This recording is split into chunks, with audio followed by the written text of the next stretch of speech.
Fue el 23 de noviembre de 2002, cuando en un partido, en un clásico del Barça contra el Real Madrid, ocurrió un auténtico bochorno que creo que algunos de vosotros recordaréis.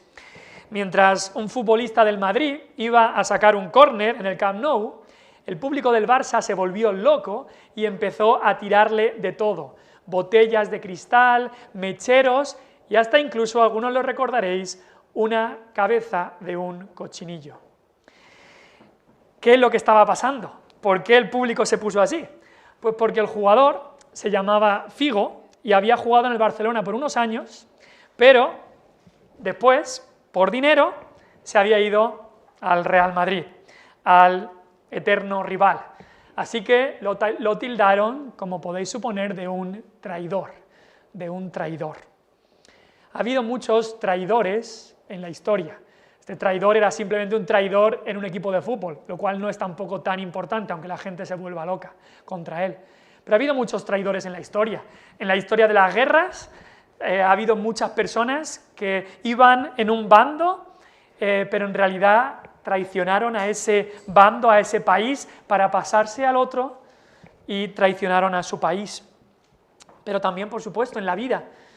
En la vida hay muchas veces que muchos han sido traicionados. En ocasiones se experimentan traiciones, quizá tú lo has vivido en tus propias carnes, quizá un supuesto amigo que tenía muy buena relación con él, que nunca nos vamos a separar, que somos amigos, vamos, uña y carne, y llega el momento en que te traiciona. Quizá cuenta algún secreto que le habías dicho o se vuelve en contra tuya, y si eso duele con amigos, pues mucho más con familiares. ¿Cuánto duele cuando un familiar traiciona al otro, o incluso una esposa o un esposo traiciona a su cónyuge? Eso es algo que causa mucho dolor y quizá algunos de vosotros habréis vivido esto. Pero sin duda, la mayor traición de la historia la encontramos en la Biblia. El traidor más famoso, si se puede decir así, lo encontramos en la historia de este hombre, en la historia de Judas. Es más, en nuestro país, si tú le llamas a alguien Judas, es un sinónimo de llamarle traidor. La palabra Judas y la palabra traidor van juntos. Y hoy queremos ver un poco de la historia de este traidor llamado Judas y las enseñanzas que 2000 años después tenemos para nosotros. En este tiempo de la vida de Jesús estaba llegando el final. Jesús estaba en Jerusalén, la Pascua, se nos dice en el versículo 1, la fiesta de los panes sin levadura se iba a celebrar. Esta sería la última Pascua de Jesús, la comería y al día siguiente él moriría, iba a dar su vida por nosotros. Y él dice, él ponía su vida. Nadie me la quita, decía Cristo, yo pongo mi vida, la ponía voluntariamente, pero Judas sería el que le iba a traicionar, el que le entregaría para ser juzgado y matado. Y en el capítulo 22, si vais conmigo al versículo 22, dice exactamente eso, dice, a la verdad, el Hijo del Hombre va. Cristo iba a morir voluntariamente, el Hijo del Hombre va, según lo que está determinado. Pero ay de aquel hombre, por quien es entregado. Ay de aquel hombre. En Lucas 6, 16, cuando Lucas por primera vez habla sobre Judas, en esa lista de los 12 apóstoles dice que este era Judas Iscariote, que llegó a ser el traidor. Fíjate qué palabra. Adelante. Fíjate qué palabra se utiliza para Judas, el que llegó a ser el traidor. Qué triste. La palabra griega allí que se traduce como traidor es una palabra que habla de entregar a alguien al enemigo. Ya en el Antiguo Testamento hubo un caso muy famoso de un gran traidor, y fue un consejero de David que se llamaba Aitofel, que estaba muy cerca de David, quien hablaban todos juntos, y cuando el hijo de David se rebeló contra David, este consejero traicionó a David y se pasó al enemigo. Y eso es seguramente lo que David escribió en el Salmo 55 que hemos leído. Pero hoy queremos entonces ver a este Judas que fue de seguidor a traidor. Judas, ese es el título hoy, Judas de seguidor a traidor. Y es que la vida de Judas es un recordatorio enorme, no solamente para Teófilo, que fue el primero que recibió este Evangelio de Lucas, sino también para nosotros 2000 años después. La vida de Judas es un recordatorio enorme, un recordatorio serio y muy solemne de que aún aquellos que han sido seguidores de Jesús, incluso muy de cerca, como Judas, pueden acabar siendo traidores. Y dices, ¿cómo puede ser esto? ¿Es que la salvación por gracia, por medio de la fe, se puede perder? ¿Es que yo puedo ser salvo ahora por gracia, por medio de la fe, y mañana perder la salvación? No, no. La Biblia dice que Jesús vino a darnos vida eterna y nadie le arrebatará las ovejas de su mano. ¿Es que Cristo salva a algunos para después dejarlos que se pierdan? No, tampoco. Pero ¿es que alguien puede aparentar ser un cristiano, parecer ser seguidor de Cristo y luego traicionar a Cristo? Sí, eso sí que puede ocurrir. Ocurrió en la vida de Judas. Judas nunca fue salvo, nunca fue seguidor de corazón de Cristo, pero sí que lo aparentó por mucho tiempo. Y al final acabó traicionando. Cristo mismo lo dijo en otro sermón, dijo, muchos me dirán en aquel día, Señor, Señor, si íbamos contigo, si predicábamos en tu nombre, si hacíamos milagros en tu nombre. Y dice Cristo, y yo les diré, apartaos de mí, nunca os conocí, hacedores de maldad. Y leemos aquí versículo 3 y 4, versículos desconcertantes, si lo piensas. Dice versículo 3, y entró Satanás en Judas por sobrenombre Iscariote, y escucha cómo Lucas lo remarca, el cual era uno del número de los 12.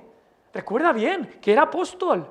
Y este fue y habló con los principales sacerdotes y con los jefes de la guardia de cómo se lo entregaría. Pero ¿cómo puede ser que Judas hiciera eso? ¿Cómo puede ser? ¿Qué le pudo llevar a hacer eso? ¿Qué pasó en el corazón de Judas para que fuera de 3 años y medio antes aceptar ser seguidor de Jesús? Porque él voluntariamente aceptó seguir a Jesús, de seguirlo por 3 años a todas partes. ¿Qué le llevó de eso ahora a traicionarlo y venderlo con el precio de un esclavo? Estoy seguro que cuando Judas comenzó a seguir a Jesús no estaba pensando en que él sería el traidor. Incluso nadie lo pensaba de él, que entregaría a Jesús de esta manera tan ruin y despreciable. Y seguramente, vamos a verlo después, que él predicó. Y seguramente hubo gente que se convirtió por la predicación de Lucas. Y llega después y por la predicación de Judas, perdón. ¿Y cómo puede una persona pasar de ser seguidor, predicador, apóstol, enviado, a ser un traidor? Pues vamos a contestar a esa pregunta tan difícil. Vamos a contestar con algunas características que vemos en la vida de Judas. ¿Cómo puede una persona convertirse en un traidor? En primer lugar, Judas buscó dar la impresión de que seguía a Jesús. Y anota las palabras en cierta manera. Judas buscó dar la impresión de que seguía a Jesús. Lucas nos dice aquí que era uno del número de los 12. Y esa frase de uno de los 12 la repiten todos los evangelistas cuando hablan de Judas. Dice, él era uno de los 12. Recuerda que era uno de los 12. Piensa en eso. Judas, quien seguramente era de un pueblo de Israel llamado Queriot, y de ahí viene Judas Iscariote. Judas era como uno más. Estaba ahí como uno más. Fue elegido como apóstol. Lo vemos allí en Lucas 6, cuando los 12 apóstoles fueron elegidos. Judas lo abandonó todo para seguir a Jesús. La gente que seguía a Jesús tenían que dejar sus trabajos, dejar incluso pues, su pueblo para seguir a Jesús en todos sus viajes de predicación que hacía por todo Israel. Y Judas era uno de ellos. Incluso en el capítulo 9 vemos que fue enviado a predicar el Evangelio. Judas, el que sería traidor, allí predicando el Evangelio. Judas subido a un púlpito predicando el Evangelio. Lucas 9 nos dice que no solo eso, sino que Jesús le dio a todos los apóstoles poder y autoridad para echar fuera demonios y sanar enfermos. Judas sanando enfermos y echando demonios. Judas hablaba también sobre ayudar a los pobres. Lo veremos eso después. Es más, Judas daba tan buena impresión que los apóstoles estaban más que contentos de nombrarle como el tesorero de los 12 apóstoles. Él era el que llevaba la bolsa. Él era, si alguien había de confianza, ese es Judas seguro. Por eso él puede llevar la bolsa, porque nos podemos fiar de Judas. Era uno de los 12. No había nada externo que lo diferenciara de Pedro o de Juan o Jacobo. Nadie sospechó de él. Incluso cuando Cristo dijo que le iba a entregar, nadie dijo, si alguien le va a entregar, ese tiene que ser Judas. No, justo lo contrario. Seguramente pensaban, Judas seguro que no. Y muchos en el ministerio de Jesús le habían abandonado y le habían dejado de seguir. En Juan 6:66 leemos que muchos discípulos, no de los 12, pero de los otros discípulos, volvieron atrás y no andaban con Jesús cuando Jesús predicó esas enseñanzas duras algunas. Pero Judas se quedó. Judas seguía ahí, le siguió todo el ministerio de Jesús. Pero recuerda, solo era apariencia, solo era fachada, era solo dar una buena impresión. Y aquí hay una enseñanza tremenda que tenemos que aplicar a nuestra vida. Cuidado con estar buscando dar una buena impresión. Cuidado. Cuidado con preocuparte por tus apariencias, por estar pensando tanto en lo que van a pensar otros de ti, que me vean como un buen cristiano, como un fiel cristiano. Te pregunto, ¿qué te preocupa más? ¿Lo que otros ven y piensan de ti? ¿O lo que Cristo, que lo sabe y lo ve todo, piensa de ti? ¿Qué te preocupa más? ¿Lo que los otros cristianos piensan de ti? ¿O lo que Cristo, que lo sabe y lo ve todo en tu vida, piensa de ti? Judas agradó a los hombres, claro, por supuesto, pero a Cristo no lo podía engañar, que veía su corazón. Te pregunto, ¿a qué le das más importancia? ¿A que te vean que eres un buen cristiano o a de verdad ser un buen cristiano? No es lo mismo, ¿eh? Una cosa es que te vean ser buen cristiano y otra cosa es de verdad vivir un verdadero y piadoso cristianismo. ¿A qué le dan más importancia? ¿A tu testimonio público o a tu corazón? Eso es importante. Mucha gente no, es que el testimonio es importante, así que se guardan las apariencias cuando la gente los ve, pero su corazón no lo están guardando. Sobre toda cosa guardada, guarda tu corazón. No tus apariencias, sobre toda cosa guardada, guarda tu corazón, porque de él mana la vida. Al lado de Jesús, aunque Judas estuvo al lado de Jesús, en realidad era como uno de estos fariseos, que vivían para ser vistos por los hombres. Y no vivían para su Padre que ve en lo secreto y que Él recompensará. Judas vivía para que otros le vieran. Y tenemos que llevar cuidado porque en la historia de la Iglesia ha ocurrido. De 12 apóstoles, 1 era traidor. Y esto, si ves la historia en el libro de Hechos, si ves después la historia incluso en uno de los últimos libros siendo escritos, la primera carta del apóstol Juan, también ocurría eso. En primera de Juan 2, el apóstol Juan, siendo ya mayor, les habla a los cristianos y les trata de hijitos. Y tenía cosas importantes que decirles y les dice, hijitos, ya es el último tiempo y según vosotros oísteis que el anticristo viene, así habrán surgido muchos anticristos. Gente que estaba en contra de Cristo. Gente que se pone en contra de Jesús. Judas, uno de ellos, en contra de Cristo. Dice, por esto conocemos que es el último tiempo. Y mira lo que dice Juan. Esto, muchos años después de que esto ocurriera, dice Juan, salieron de nosotros. Sí, estaban con nosotros, pero salieron de nosotros, pero no eran de nosotros. Vale, estaban con nosotros, pero no eran de nosotros. Porque si hubiesen sido de nosotros, habrían permanecido con nosotros. Pero salieron para que se manifestase que no todos son de nosotros. Judas aguantó hasta el final, hasta casi el final, pero no hasta el final del todo. Judas estuvo ahí 3 años y medio prácticamente con Cristo, pero llegó el momento en que salió y dijo, hasta aquí. Cuidado con buscar dar buena impresión. Cuidado con buscar cuidar tus apariencias y no cuidar tu corazón. Cuidado con poner una fachada de mira lo buen cristiano que soy y no tener claro que es Dios el que te ve en lo secreto. Eso es lo que debes buscar. En primer lugar, Judas llegó a convertirse en un traidor porque buscó primero las apariencias, buscó más la impresión y dio la impresión de ser seguidor de Jesús. En segundo lugar, Judas se convirtió en un traidor porque no hizo caso de las advertencias. No hizo caso de las advertencias. Judas había escuchado y había seguido a Cristo por 3 años y medio. Y esto era sermón tras sermón tras sermón. En los evangelios solo tenemos algunas predicaciones de Cristo, pero esto era seguir a el gran maestro. Imagínate andar con Cristo por 3 años y medio. La sabiduría, la predicación, la autoridad de Cristo. Judas había visto también el ejemplo de Cristo, su compasión, su amor, su sacrificio, su entrega. Judas había estado ahí escuchando todo lo que había predicado Cristo. Y todo esto le tendría que haber llevado a reconocer a Cristo como el Hijo de Dios, el Mesías, el Maestro, como su Señor y Salvador personal, y a entregarle toda su vida.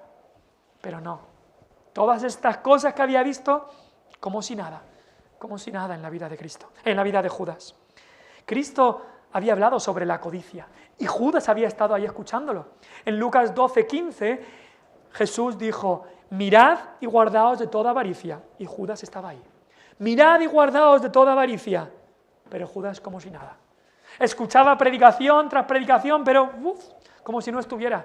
Estaba pensando en las musarañas, haciendo cualquier otra cosa. Pero no hizo caso de las advertencias de Cristo. No hizo caso de las advertencias, o se le olvidaron las advertencias, o pensaba que no eran para él. Él diría: no, si yo no soy avaricioso. Dice: guardaos de toda avaricia, pero yo no soy avaricioso. Yo simplemente quiero lo que me merezco. Yo solamente quiero lo que me pertenece. Yo no soy avaricioso, no. Cristo dio una y otra advertencia. Cristo habló mucho de las riquezas, que vamos a ver que fue su gran problema. Vino un joven rico, se postró delante de Cristo y Cristo dijo: si quieres seguirme, vende todo lo que tiene y dale a los pobres. Y ven y sígueme. Y el joven rico se fue. Y Judas vio eso y luego escuchó a Jesús decir: cuán difícilmente entrarán en el reino de Dios los que tienen riquezas. Y luego dijo: los que aman las riquezas. Y Judas como si nada. No era para él. Como si nada. Pero luego hubo advertencias directas que Jesús le dio a Judas en la última cena. ¿Os acordáis? En esa última cena, lo hemos leído antes, Lucas 22, lo veremos en las próximas semanas. Y cuando Jesús mismo le dice a Judas, le dice a todos: uno me va a entregar. Y Judas ya había hablado con los sacerdotes para entregarle. Judas está ahí. Y Judas empieza a preguntar: sí, soy yo, seré yo, junto con los otros. Sabiendo que le iba a entregar, pasaba de las advertencias. Jesús avisa: ¡ay de aquel hombre por quien es entregado! Y Judas como si nada. Como si nada. La última advertencia fue ya en el huerto de Getsemaní. Cuando Judas vino a Jesús y lo traicionó finalmente y completamente con ese beso que le dio en la mejilla, ese beso traicionero que Judas le dio. Y Jesús le dijo: Judas, ¿con un beso entregas al Hijo del Hombre? Versículo 48. Judas, ¿con un beso entregas? Advertencia tras advertencia, pero como si nada. Su corazón estaba totalmente endurecido, totalmente endurecido. Así que, ¿cómo se convirtió en un traidor? Primero, buscó dar la impresión, dar una buena impresión, las apariencias y no el corazón.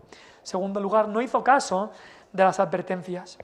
En tercer lugar, buscó la compañía de aquellos que aborrecen a Jesús. Mira lo que encontramos en el versículo 4.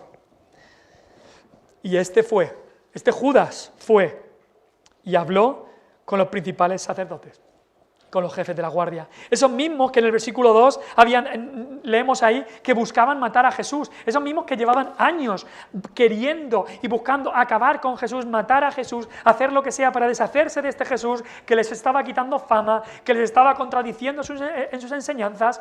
Querían deshacerse de Jesús. Y Judas va y se junta con ellos. Buscó la compañía de aquellos que aborrecían a Jesús. Y ahí vemos a Judas, un apóstol, hablando con los enemigos aférrimos de Jesús. Y no pasa eso también. Cuando cristianos, o supuestos cristianos entre comillas, buscan la compañía de los enemigos de Jesús. Eso es un paso para llegar un día a traicionar a Jesús. A veces he escuchado, me acuerdo tenía un amigo en el seminario, y el hermano de este amigo en el seminario aunque había sido criado en la fe, criado en un colegio cristiano incluso, criado en el Evangelio, llegó a sus 16, 18 años y se fue al mundo, vivía una vida de pecado en el mundo. Y este amigo que tenía en el seminario, con el corazón cargado y con el corazón triste por su hermano, me decía, así es que yo no sé en cuanto a mi hermano, pero al final son las malas compañías que lo han perdido, que lo han echado a perder, son las malas compañías que le han hecho perderse. Y pensando en esto, yo pensaba, bueno, espera un segundo. Nadie forzó a este chico a ir con esos amigos. Él voluntariamente eligió a esos amigos. Él decidió ir con ellos. Él es responsable. Él es responsable. Como dice el refrán, dime con quién andas y te diré quién eres. Dime con quién andas y te diré quién eres. Cuando alguien como Judas tenía un corazón como el suyo, buscó a aquellos que eran como él. Es muy importante las amistades que tienes, joven.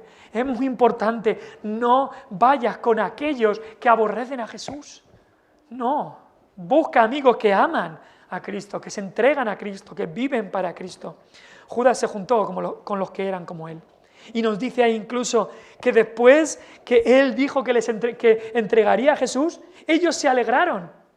Piensa un poco en la mente de estos principales sacerdotes. Ellos quieren matar a Jesús, odian a Jesús y están buscando cómo hacerlo. Y el problema es que el pueblo está siguiendo a Jesús, el pueblo les encanta escuchar a Jesús. Y ellos dicen, ¿qué vamos a hacer? Porque si nosotros vamos a Jesús cuando lo vemos públicamente y lo apresamos, el pueblo se va a enfurecer, el pueblo se va a levantar y aquí podemos tener un gran problema. Quizá el pueblo nos apedrea por apresar a Jesús. ¿Qué hacemos? Y no sabemos dónde Jesús duerme o dónde Jesús pasa, no lo sabemos. ¿Cómo vamos a apresar a Jesús para juzgarlo y matarlo? Y de repente, justo esos mismos días que estaban pensando eso, aparece la respuesta a sus oraciones. Aparece Judas y Judas dice, yo os lo entregaré. Yo que sé dónde pasa la noche, yo que sé dónde ora, yo que sé todo sobre Jesús, yo os lo entregaré. Y se alegran con él. Es como una casualidad maravillosa para los fariseos, para los principales sacerdotes. Seguro que algunos pensaban, Dios está orquestando esto. Seguramente algunos pensaban así. Y te quiero decir algo a cada uno que estáis aquí. Cuidado con pensar que todas las casualidades son indicaciones de que estás haciendo lo correcto. Cuidado, porque igual que Dios puede dirigir todo en su providencia para guiar tu camino, también Satanás puede poner casualidades en tu vida para quitarte del camino. ¿Sabes qué? Cuando Jonás recibió el llamado de Dios a ir a Nínive y predicar, Jonás no quería hacerlo. Su corazón no quería hacerlo y él decidió huir lejos de la presencia de Jehová. Y nos dice que llegó al puerto y la palabra ahí que utiliza en el libro de Jonás es que justo había ahí un barco que iba a salir en la otra dirección. ¡Qué casualidad! Como que no solía haber ahí un barco que iba en la otra dirección y justo estaba el barco y Jonás seguramente pensó, ya está, pues esta casualidad es para que yo tome este barco y me aleje de Dios. Cuidado con pensar que alguna casualidad que ha ocurrido, eso es que tengo que seguir este camino. No. Toda cosa que aparezca en tu vida debe ser juzgada a través de la palabra de Dios. Ay, pero es que era una casualidad, es que esto ocurrió y yo creo que como es tanta casualidad tiene que ser que siga ese camino. No, todo debe juzgarse por medio de la palabra de Dios. Estos fariseos dijeron, estos principales sacerdotes, justo viene Judas y nos abre el camino para esto. Pero era Satanás poniendo esta casualidad ahí en su camino. Judas buscó la compañía de aquellos que aborrecen a Jesús, habló con ellos, ellos se alegraron con él. Y hay algo en el versículo 6 que me parece tan fuerte esta palabra, o algo de que me llama la atención. Versículo 6 dice, y él se comprometió. Él se comprometió. ¿Con quién se comprometió Judas? ¿Con Jesús? No.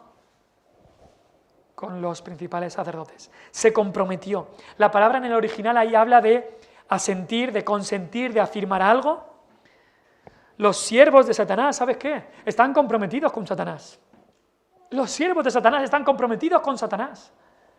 Y qué pena da que muchos cristianos no estén comprometidos con Cristo. Aquí vemos a los enemigos de Cristo, se comprometen unos con otros, se confirman unos con otros, se alían unos con otros para luchar juntos contra Cristo. Judas traicionaría, Judas les lideraría hasta el sitio secreto o sitio donde estaba Cristo. Ellos traerían a la guardia para apresarlo. Luego también vemos a Herodes y a Poncio Pilato aliándose, comprometiéndose entre ellos, incluso ahora llevándose bien para ir en contra de Cristo. El Salmo 2 nos dice, se levantarán los reyes de la tierra, príncipes consultarán unidos contra Jehová y contra su ungido. Y así pasa. El mundo, los enemigos de Cristo se comprometen unos con otros. Y sabes que mientras el mundo, los enemigos de Cristo, Judas, los sacerdotes, Poncio Pilato, Herodes, se comprometen unos con otros, qué tristeza da ver que los cristianos dicen, yo es que no quiero compromiso. Yo sí quiero, yo soy cristiano, pero sin compromiso. Qué triste. Estamos a principios de año, es un buen momento para fortalecer tu compromiso con Cristo y con su obra, incluso a través de esta iglesia local. Piensa también en la membresía de la iglesia como un compromiso con Cristo y con su obra.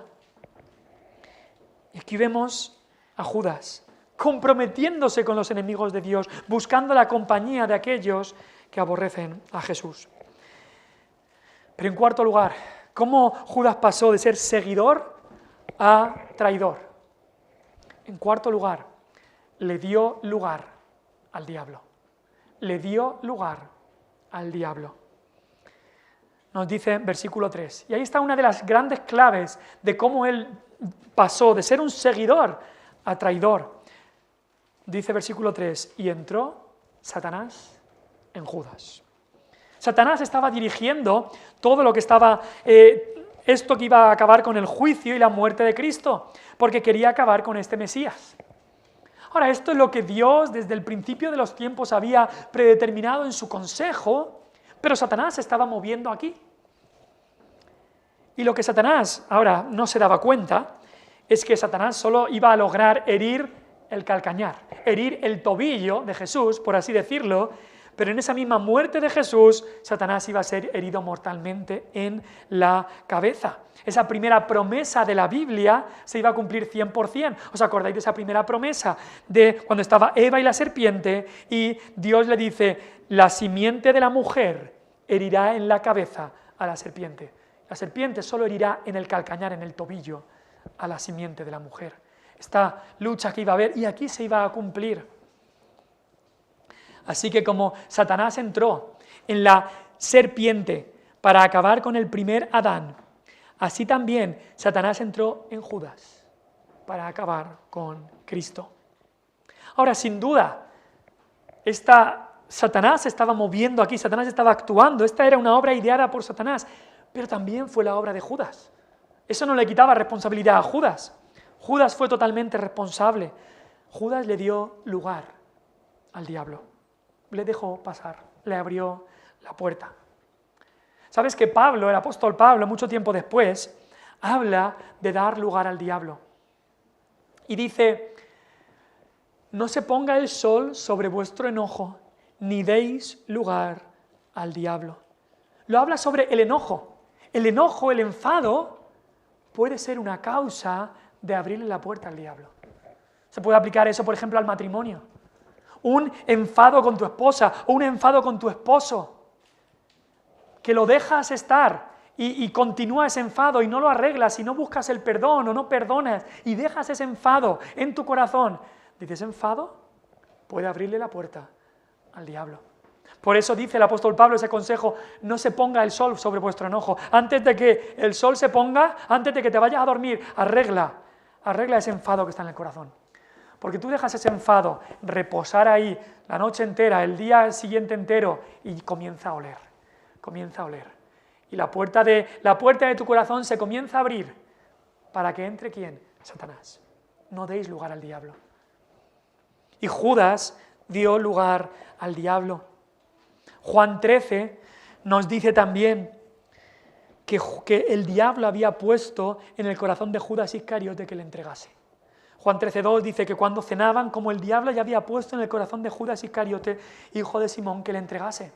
O sea, Judas había abierto la puerta y el diablo comenzaba a poner esos pensamientos. Entrega a Cristo, entrégale, traiciónale, ya no importa. Ahora, Jesús sabía esto. En Juan 6, Jesús dijo, ¿no os he escogido yo a vosotros los 12 y uno de vosotros es diablo? Dijo esto Jesús de sus propios discípulos. Y luego Juan explica y dice, esto hablaba de Judas Iscariote, hijo de Simón, porque este era el que le iba a entregar y era uno de los 12. Judas abrió la puerta a Satanás. Ahora, algo que tenemos que tener en cuenta aquí es que Satanás entró en Judas. Esto es el paso máximo, si se puede decir así. Satanás entró en Judas sin ninguna muestra sobrenatural de poder demoníaco. No es que cuando Satanás entró en Judas, Judas empezó a tener convulsiones y cosas así. No. Ni una fuerza descomunal como algún endemoniado, tampoco. Judas no había ido a visitar brujas, tampoco. Ni había realizado rituales demoníacos, tampoco. Pero Satanás había entrado en él. Satanás no siempre actúa de la misma manera. A veces pensamos en algo satánico. ¿Qué te viene a la mente cuando piensas en algo satánico? Pues muchas veces pensamos en una bruja con la bola de cristal, o pensamos en alguien poseído con un montón de tatuajes con símbolos satánicos del ocultismo. Pensamos en algo satánico, pensamos en una banda de música rock heavy, vestidos de negro, cantando canciones blasfemas. Pensamos en satánico como solamente eso. Y esas cosas sí son satánicas, pero hay mucho más que también es satánico. ¿Sabes que la mentira es algo satánico? Satanás es llamado el padre de mentira. ¿Sabes que el enfado, dice Pablo, que da lugar al diablo? Ese enfado, esa ira, también es satánico. Todo pecado viene de Satanás, el padre del pecado. Todo viene de ahí. Hay muchas más obras en las que está obrando Satanás que lo que a veces pensamos en nuestra mente. Cada persona sin Cristo es un hijo del diablo y las obras de su padre el diablo quieren hacer. Cuando el apóstol Pablo les estaba hablando a los efesios, les dice en Efesios 2, versículo 1, que los efesios andaban conforme al príncipe de la potestad del aire, conforme a Satanás. Estaban siguiendo a Satanás. Cuando habla también a los colosenses, les dice que antes estaban esclavos a la voluntad de Satanás. Todo pecador sin Cristo es un esclavo del diablo. Pero aquí Judas, de una manera más fuerte, de una manera más abierta, de una manera más profunda, Satanás entró en él. Porque una cosa es ser tentado por Satanás, otra cosa es también caer en las redes de la tentación que pone Satanás, y otra cosa diferente es que Satanás entre en una persona, y eso es lo que ocurrió aquí. Judas estaba completamente poseído por Satanás. Y no era, como hemos dicho, algo con poderes sobrenaturales, era simplemente entregándose al pecado. Ahora, esta fue una de las grandes razones de cómo él fue de seguidor a traidor. Le dio lugar al diablo. A través de esos pecados que él había dejado en su vida, abrió la puerta para que el diablo entrara.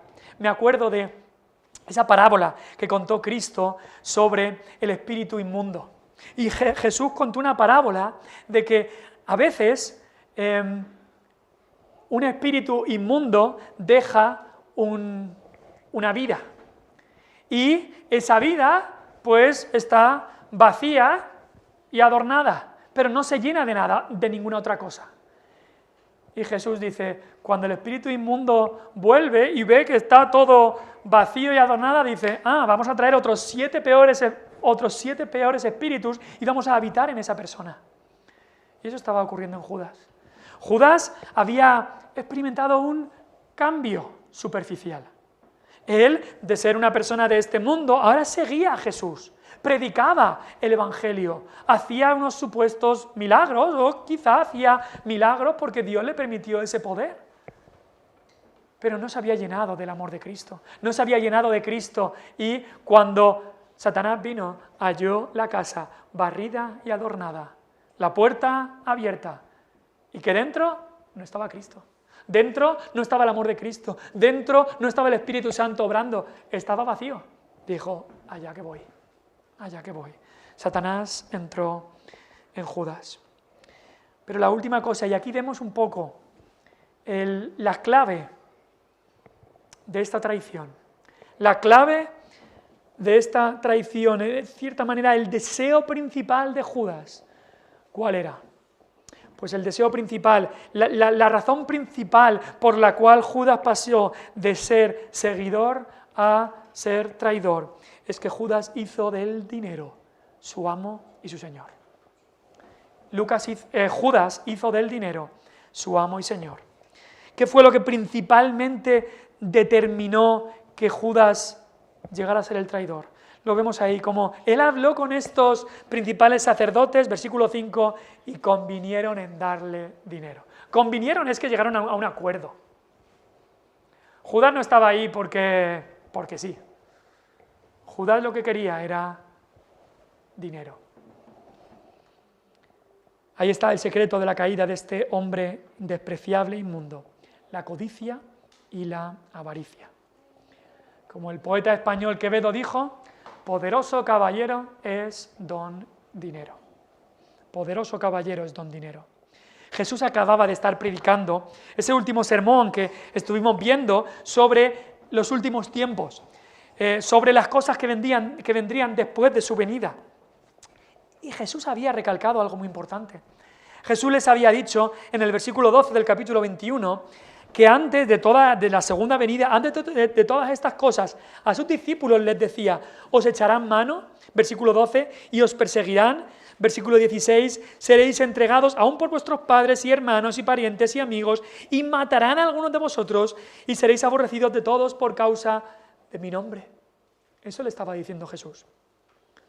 Jesús estaba diciendo: si me seguís, vais a pasar por dificultades, persecución. Y Judas dice: no, yo no me he metido en esto para que me persigan, yo no me he metido aquí para sufrir, sino todo lo contrario. Él había seguido a Jesús para hacerse rico en el reino del Mesías victorioso, que iba a tener un reino grande en este mundo. Para eso Judas se había metido. Ahí vemos su corazón. Él había seguido a Cristo con la principal intención de que Cristo fuera entonces el rey que derrotara a los romanos, y Judas entonces tener su riqueza, sus reinos en este mundo. Si Jesús no va a ser el rey de Israel, que nos haga todos ricos y poderosos, entonces no merece la pena seguirle. Eso pensó Lucas.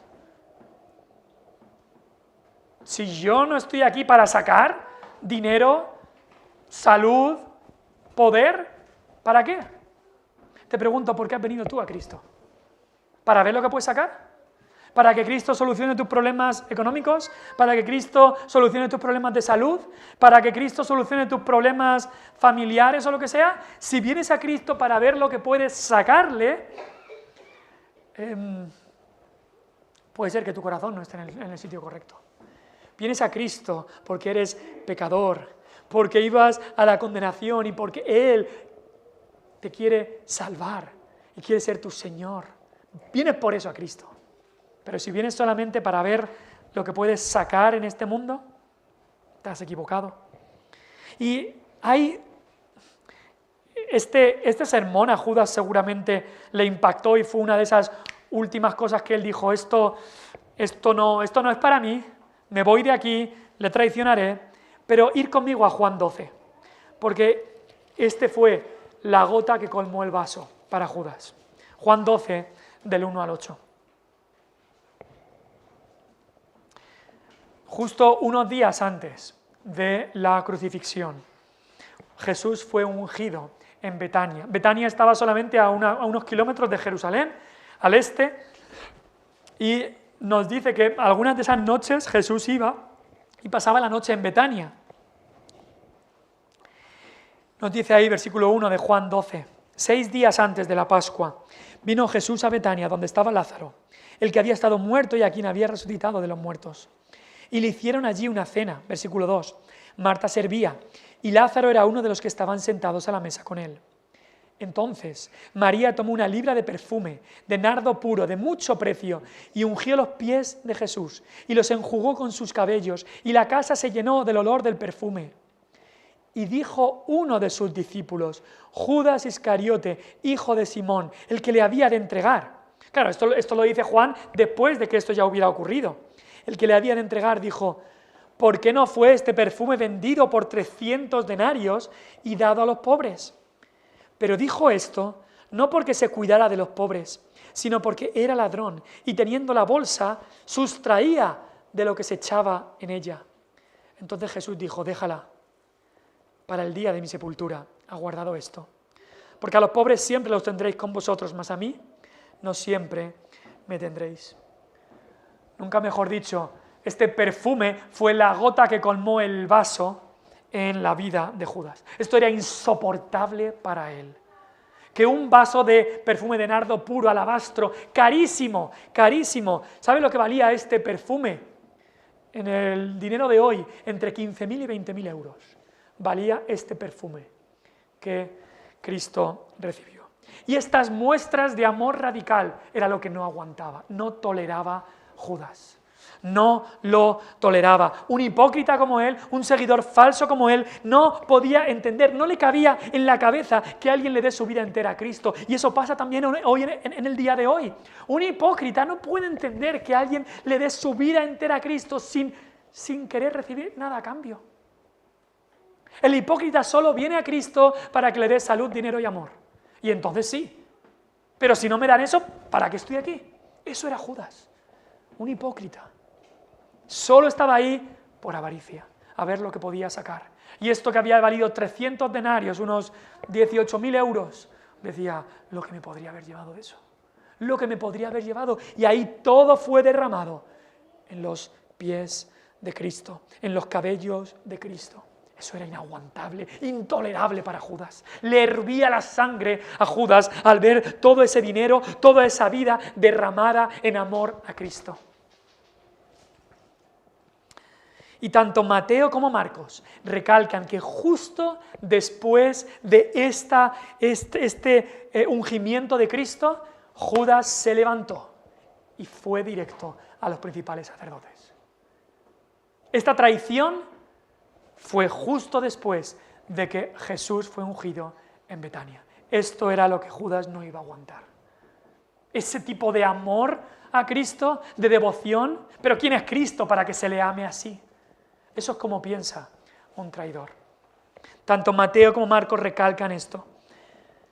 Dicen que entonces Judas fue y traicionó y habló con los principales sacerdotes para entregarle. Te pregunto, ¿qué hubieras hecho tú si estuvieras ahí cuando María ungió los pies de Jesús?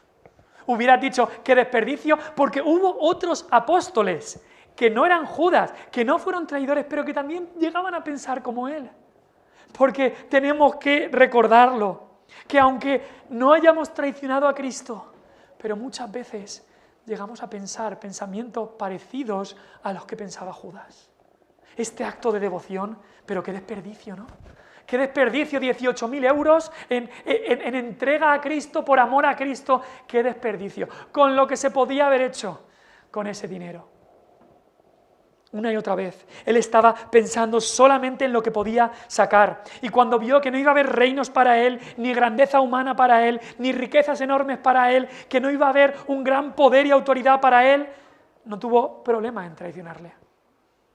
No tuvo problema en traicionarle, incluso pensando, como pensaría Judas, es antes de que Jesús muera voy a ver todo lo que puedo sacar.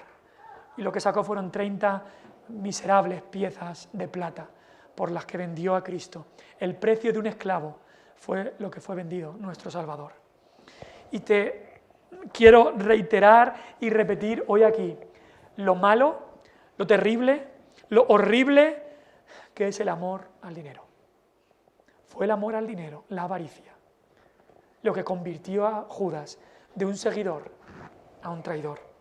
Por eso Pablo dice, raíz de todos los males es el amor al dinero.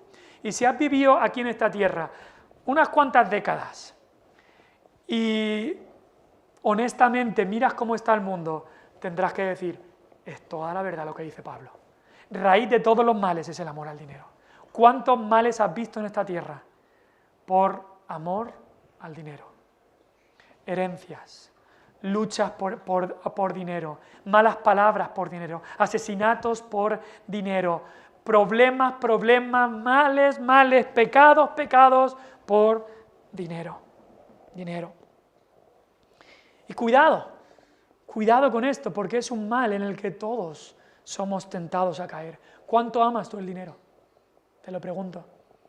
Es una enfermedad sutil que se mete en nuestras venas y que está más cercana de lo que crees, esta enfermedad del amor al dinero. Porque ¿sabes qué? Es posible amar el dinero sin tenerlo. Sí, hay muchos que tienen bien poco y lo aman muchísimo y solo viven para eso. Por eso ahora en Navidad, ¿has visto esas colas que hay en los sitios de lotería? ¿Por qué? Porque son uno tras otro que aman el dinero. Quieren hacerse ricos.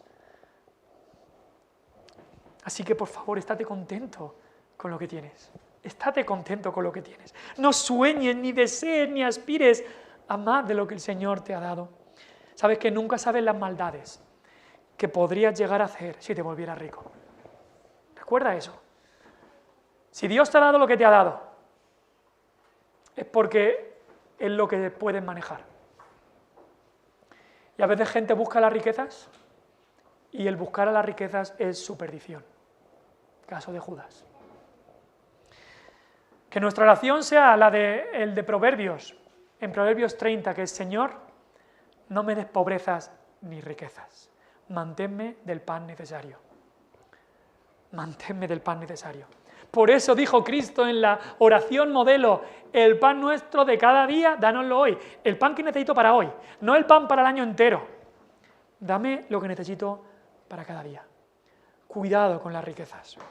Si Dios no te ha dado más de lo que tienes es porque no lo podrías manejar. Y quizás si lo tuvieras, te alejarías de Él, como ha pasado en la vida de tantos. Ahora, ¿cómo aplicar esto a nuestra vida? Hemos visto 5 cosas que ocurrieron en la vida de Judas por las cuales se alejó. 1, buscó dar la impresión, buscaba las apariencias, buscaba dar la impresión de que seguía a Jesús. 2, no hizo caso de las advertencias. 3, buscaba la compañía de los que aborrecen a Jesús. 4, le abrió la puerta al diablo, le dio lugar al diablo. 5, hizo del dinero su señor y su amo. ¿Cómo podemos aplicar esto a nuestras vidas? 1 es pedirle al Señor, como dice el Salmo 139, examíname, Señor, conoce mi corazón, ve si hay en mi camino de perversidad y guíame por el camino eterno. Necesitamos ese examen diario. Necesitamos ser examinados cada día por Dios. Ahora, ¿has pensado por qué dice el salmista, examíname, oh Dios? ¿Es que Dios no conoce ya todo lo que pensamos, hacemos y decimos? ¿Por qué dice el salmista, examíname, oh Dios, y conoce mi corazón, si Dios ya lo conoce? Pues imagínate a un médico que sabe perfectamente todas las cosas. Y tú entras ahí a la consulta del médico y el médico ya sabe la enfermedad que tú tienes. Y cuando te oye hablar o cuando te ve, sabe perfectamente la enfermedad que tienes. Pero aún así el médico te manda exámenes, te manda a hacer un TAC, te manda a hacer una electro, una analítica. ¿Y todo ese examen para qué es? No para que el doctor sepa lo que tienes, sino para que tú sepas lo que tienes. Por eso el salmista dice, examíname, oh Dios. Porque si yo me examino a mí mismo, seguramente no voy a dar con la clave de lo que tengo. Necesito que tú me examines, oh Señor, para que yo sepa de verdad lo que tengo. Y el examen debe ser diario. Señor, cuida mis pensamientos. Señor, ¿cómo son mis pensamientos? ¿Son mis pensamientos acorde a tu palabra? Porque recuerda, aquí está el núcleo de todo. Lo que tú pienses será lo que harás, lo que tú pienses será lo que dirás. No es que Judas no llegó a esto de un día para otro. Judas no fue un día que se levantó y dijo, voy a traicionar a Cristo. No, fue tiempo tras tiempo tras tiempo, dejando ira, enojo, avaricia en su corazón hasta que al final traicionó a Cristo. Examíname, oh Dios, conoce mi corazón. Por eso en la cena del Señor es un buen momento de examinarse, esa cena que celebraremos la semana que viene. Y es que eso es lo que pasó también en la primera cena del Señor. Jesús dijo, uno me va a entregar, y todos los discípulos que hicieron, examinarse. ¿Seré yo, Señor? ¿Seré yo? Examínate, cristiano. En segundo lugar, necesitamos la ayuda del Señor para luchar cada día contra el pecado. Luchar cada día contra el pecado. Que el Señor nos dé disciplina para andar en piedad, para buscar hábitos espirituales, disciplinas espirituales. ¿Sabes que el mismo apóstol Pablo hablaba de esto? En 1 Corintios 9, 26 y 27, el apóstol Pablo ha hablado de él siendo mensajero, y el apóstol Pablo dice, así que yo de esta manera corro, como en una carrera, dice, no como a la aventura, o sea, no como que corre sin ton ni son, corro firmemente y perseverantemente, corro no como a la aventura, dice, de esta manera peleo, no como quien golpea el aire sin saber, dice, no, dice, sino que golpeo mi cuerpo y lo pongo en servidumbre, no sea que habiendo sido yo heraldo para otros, yo mismo venga a ser eliminado. El mismo Pablo estaba pensando, yo que he sido predicador a otros, ¿qué pasa si yo me comienzo a alejar y abandono la fe? ¿Qué pasa si yo comienzo a vivir en pecado y a alejarme de Dios? Dice Pablo, quizá eso podría ser una muestra de que todo fue falso. Esto es algo que yo también puedo pensar como pastor, y cada cristiano debe pensar, Señor, ayúdame a no alejarme de ti, ayúdame a luchar cada día, a disciplinar mi cuerpo y mi mente para no alejarme de ti. El mismo apóstol Pablo estaba diciendo, estoy disciplinándome a mí mismo, estoy luchando fielmente porque sé que podría alejarme del Señor. No estaba dudando de Dios, pero estaba dudando de sí mismo. Dice, no sea que habiendo sido heraldo para otros, yo mismo venga a ser eliminado. Oremos los unos por los otros, orad por mí como pastor. Judas fue un predicador. Judas predicó el Evangelio. Quizá hubo gente salvada por la predicación de Judas. Y hoy Judas está en el infierno. Cuán solemne es esto, cuán serio. Y luego podemos acabar diciendo, consérvame en tu amor, Señor. Es el texto lema para nosotros este año. ¿Cómo puedo no alejarme del Señor? ¿Cómo puedo no acabar siendo un traidor? Pues conservándote en el amor de Dios. Estando, como decíamos hace 2 semanas, cerquita del fuego. Cerquita del fuego. Porque es fácil enfriarse. Conservaos en el amor de Dios. Judas traicionó al Señor. Hay supuestos cristianos que abandonaron la fe y han traicionado la fe. Quizás has conocido a algunos. Quizás te has sentido tú traicionado también de esta manera. Pero hay un amigo que nunca traiciona. Hay un amigo en el que puedes confiar completamente. Y ese es Cristo. Ese es el amigo que nunca te va a traicionar hasta el final. De alguna manera, muchas veces las personas nos fallamos unos a otros. Quizá no traicionamos, no llegamos a eso, pero nos fallamos unos a otros. Pero Cristo es el que nunca te va a fallar. En el Antiguo Testamento se nos dice que no pongas tu confianza en los hombres. Y eso no significa de no fiarte de nadie, pero lo que dice es, no pongas toda tu confianza de salvación, todo en un hombre, porque al final los hombres fallan, sino en Dios. Este ha sido un mensaje solemne, serio, sobre hasta dónde puede llegar una persona que da lugar al diablo, una persona que se abre al diablo, que vive para la avaricia, puede llegar hasta traicionar. Judas nunca fue salvo. Judas nunca fue un verdadero seguidor, aunque seguía, pero un verdadero seguidor de Cristo. Y acabó traicionando, y su final es el final más triste que nadie nunca ha vivido. No hay muerte más triste, miserable, desgraciada que la muerte de Judas. La pueden leer en los evangelios, pero su eternidad es incluso aún peor. Él fue, dijo Cristo, el hijo de perdición que fue a su propio lugar, al infierno. Esto es un recordatorio solemne para todos, en el que tenemos que clamar: examíname, Señor, consérvame en tu amor, guárdame, Señor, en ti, para tu gloria. Vamos a orar.